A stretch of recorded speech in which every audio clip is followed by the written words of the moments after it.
పక్కనే ఉంటూ పక్కలో బల్లిలా మారుతోంది చైనా. భారత్ను దెబ్బతీయడానికి ఓ కొత్త కుయుక్తి పన్నుతోంది. దక్షిణ చైనా సముద్రం మీద పాగా వేయడంతో పాటు భారత్ని అష్టదిగ్బంధం చేసేందుకు మన పొరుగు దేశాలతో చేతులు కలుపుతోంది.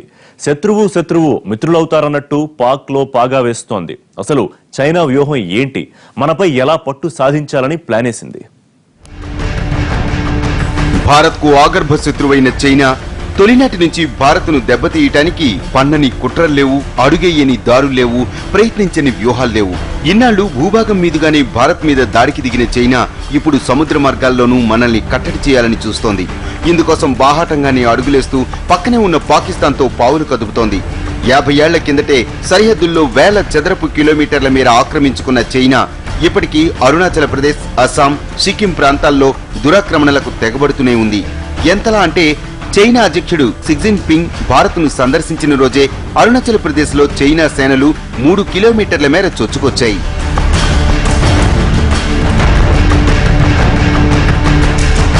ఇలా ఇన్నాళ్లు ఓవైపు నుంచే ముందుకొచ్చిన చైనా ఇప్పుడు మరోవైపు నుంచి నరుక్కొస్తోంది.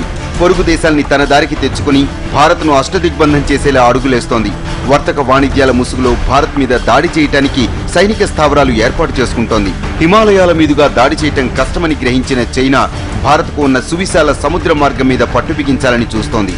ఇందుకు చైనాకు అక్కరకొచ్చిన ఆప్తమిత్రుడెవరో తెలుసా? పాకిస్తానీ.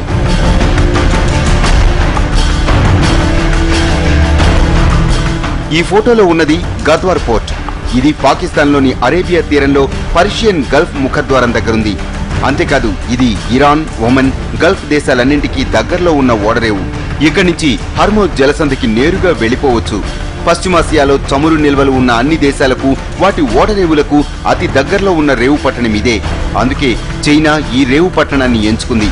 ఈ పోర్టును అభివృద్ధి చేసే ముసుగులో ఇక్కడ బాగా వేయాలని ప్లానేసింది. ఇంధన ఆదా ముసుగేసుకుని అరేబియా సముద్రంలో ఎగుమతులు దిగుమతులకు వీలుగా గ్వాదర్ పోర్టులో అడుగుపెట్టింది.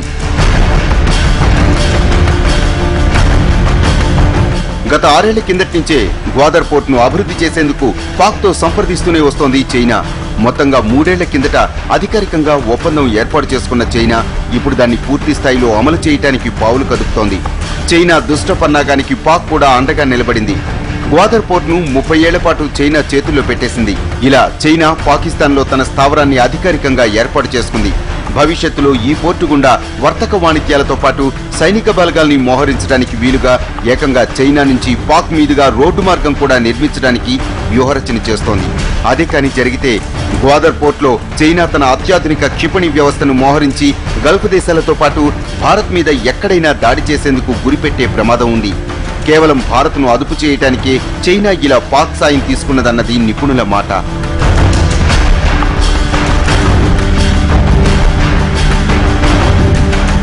భారత్ను గుప్పిటి పెట్టుకోవడానికి చైనా వేసిన ఈ మాస్టర్ ప్లాన్ గుట్టుచప్పుడు కాకుండా అమలైపోయింది. పోర్టు డెవలప్మెంట్ కు $250 మిలియన్ పాక్కు చెల్లించింది. వాస్తవానికి ముషారఫ్ టైంలోనే 40 ఏళ్ల లీజుకు ప్రయత్నించిన చైనా ఎలాగోలా 30 ఏళ్ల లీజు దక్కించుకుంది. ఇలా భారత్ మీద ఎప్పుడైనా దాడి చేయడానికి వీలుగా కరాచీ పోర్టుకు దగ్గరలో అత్యంత భారీ వ్యయంతో గ్వాదర్ పోర్టును చైనా డెవలప్ చేయబోతోంది. ఈ ప్రాంతంలో యాంటీ పైరసీ ఎస్కార్ట్ మిషన్ పేరుతో గతంలో కొంత సైన్యాన్ని కూడా తరలించింది. సముద్రపు దొంగల బారి నుంచి తమ సరుకుల్ని కాపాడుకునేందుకే ఈ మిలిటరీ ట్రయల్ అని అప్పట్లో చెప్పుకొచ్చిన చైనా నేవీ విన్యాసాల పేరుతో ఆయుధ బలగాల్ని గ్వాదర్ పోర్టులో ఉంచినట్లు అనుమానాలున్నాయి. రాజ్యాలతో చైనా చాలా సన్నిహితంగా మెలుగుతోంది. కొన్ని సంవత్సరాల క్రితం మియాన్మార్ యొక్క దీవులలో చైనా పెట్టుకున్నటువంటి స్థావరాల నుండి, వసతుల నుండి, ఫెసిలిటీస్ అంటాం.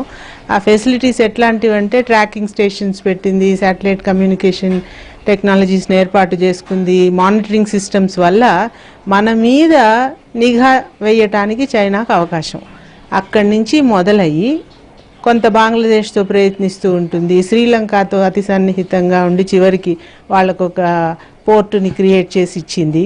ఆ తర్వాత ఏమో గ్వాదర్, చైనా దగ్గర, పాకిస్తాన్ దగ్గర ఉన్నటువంటి దక్షిణ ప్రాంతంలో ఉన్న గ్వాదర్ పోర్టుని మొత్తం చైనా డెవలప్ చేసింది. భారత్ను భయపెట్టడానికి పాక్లోని గ్వాదర్ పోర్టులో ఒకటే పాగా వేసిందనుకుంటే పొరపాటే. పాక్తో పాటు బంగ్లాదేశ్, శ్రీలంక, మాల్దీవులు, మయన్మార్లలో ఉన్న పోర్టుల్ని తన ఆధీనంలోనికి తెచ్చుకోవాలని చూస్తోంది. ఇప్పటికే బంగ్లాదేశ్లో ముఖ్య ఓడరేవు చిట్టగాంగ్ను అభివృద్ధి చేయడంతో పాటు బంగాళాఖాతంలో 25,000 కోట్ల డాలర్లతో సోనాదియా వద్ద అత్యాధునిక డీప్ సీ పోర్ట్ను నిర్మించేందుకు రెడీ అవుతోంది.